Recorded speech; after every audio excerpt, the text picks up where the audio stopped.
start the new unit number 8 trigonometry, the most important unit। ये आपके आगे भी काम आएगी बेटे, तो इस यूनिट को बड़े ध्यान से समझना। आज हम इसका इंट्रोडक्शन कराएंगे। तो सबसे पहले ट्रिग्नोमेट्री है क्या, देखिए trigonometry all depends on right angle triangle. Trigonometry का मतलब ये होता है 3 साइड्स वाली ट्रायंगल विद एंगल्स। तो हम इसके बारे में इंट्रोडक्शन करेंगे जो एक्सरसाइज 8.1 में आएगा। उसके बाद जैसे जैसे एक्सरसाइज बढ़ती जाएगी हम वैसे वैसे एक फॉर्मूले बताते जाएंगे। देखिए बेटे ट्रिग्नोमेट्री में सबसे पहले 6 रेशोज का यूज होता है आपका ट्रिग्नोमेट्री।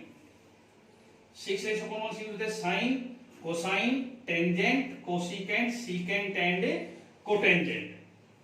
इन 6 रेशो के ऊपर ट्रिग्नोमेट्री चलती है बेटे। Sine, cosine, tangent, cosecant, secant and cotangent. इनके जो एब्रिविएशन यूज किए जाते हैं वो क्या होते हैं, जो हम शॉर्ट फॉर्म में लिखते हैं। Sin, cos, tan, cosec, sec and cot. ये इसके एब्रिविएशन हम ये यूज करेंगे इनकी जगह। अब बेटे इस राइट एंगल ट्रायंगल में वैल्यू क्या क्या होती है साइन की, कोस की, जो इस एक्सरसाइज में हम यूज करेंगे वो देखते हैं। सबसे पहले साइन, हम एंगल लेते हैं ए, साइन ए। इसकी वैल्यू क्या होती है बेटे? Angle side opposite to angle A divide by hypotenuse. ये वैल्यू होती है बेटे आपकी साइन की।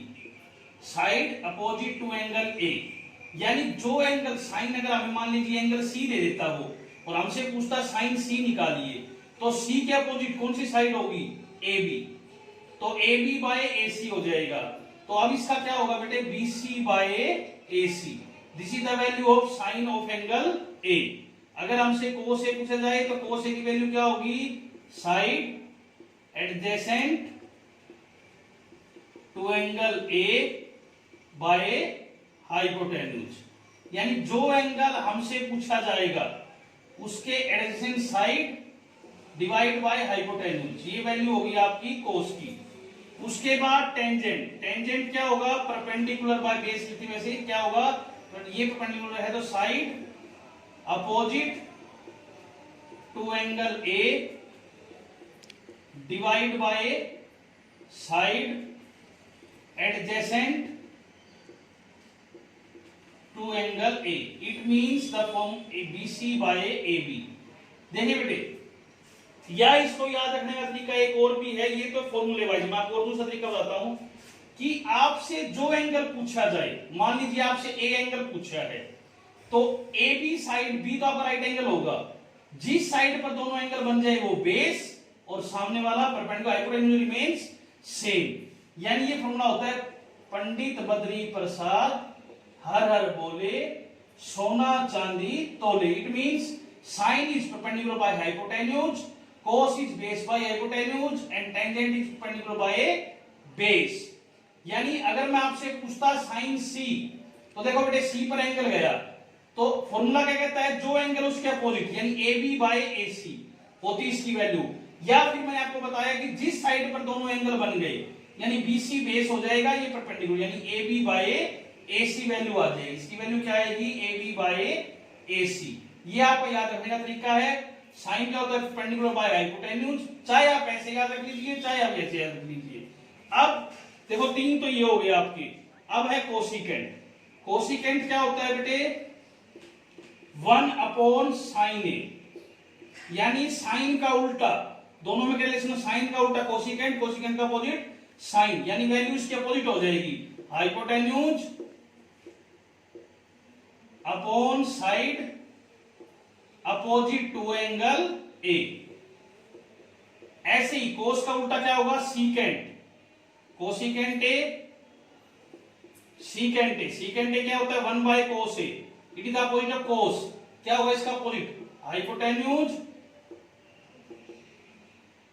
Bye side adjacent to angle A. ये आपका कोस हो गया, सीकेंट हो गया, सॉरी। और कोट रह गया आपका। कोट क्या होता है? 1 बाय टेंजेंट। टेंजेंट का अपोजिट होता है कोट, यानी क्या होगा आपका? Side adjacent to angle A divide by side opposite to angle A. It means इसकी वैल्यू क्या हो जाएगी, AC अपॉन BC, इसकी वैल्यू क्या हो जाएगी, AC अपॉन AB, और इसकी वैल्यू क्या हो जाएगी, AB अपॉन BC। ये तो था बेटा रिलेशन इन सब के बीच में, जो हम 8.1 में करेंगे। ये फॉर्मूले हैं, ये आपको लिखने हैं और याद करने हैं अच्छे से। दूसरा तरीका जो मैं आपको बता रहा था, तो ये आपका मैंने दूसरा क्या है कि अगर मैं लिखता हूं परपेंडिकुलर बाय हाइपोटेन्यूज से, देखो साइन ऑफ A, ये देखो जिस साइड पर एंगल बन गए दोनों, A पूछा है तो AB पर एंगल बन गई, ये बेस ये perpendicular, it means BC upon AB, direct लिख सकते हो परपेंडिकुलर बाय हाइपोटेन्यूज। ठीक है, अगर मुझसे पूछता कोई साइन C, तो C पर एंगल बन गए, इट मींस ये बेस ये परपेंडिकुलर, AB अपॉन AC। ऐसी कोस A, कोस क्या होता है, बेस बाय हाइपोटेन्यूज, A पर एंगल बेस ये बन गया AB अपॉन AC, इधर क्या हो गया, सॉरी BC अपॉन AC आता है साइन में, AB अपॉन AC, और cos C पूछा तो ये बन गया आपका BC अपॉन AC। ऐसी टेंजेंट A पूछा परपेंडिकुलर, ये हो जाएगा आपका BC अपॉन AB, और टेंजेंट C पूछता है हमसे, ये था cos C आपका BC अपॉन AC, और टेंजेंट C पूछा गया तो perpendicular upon base AB upon BC। तो आज आपको ये अच्छे से फॉर्मूले लर्न करने हैं, इनको राइट डाउन करना है, फिर हम कल एक्सरसाइज स्टार्ट करेंगे 8.1।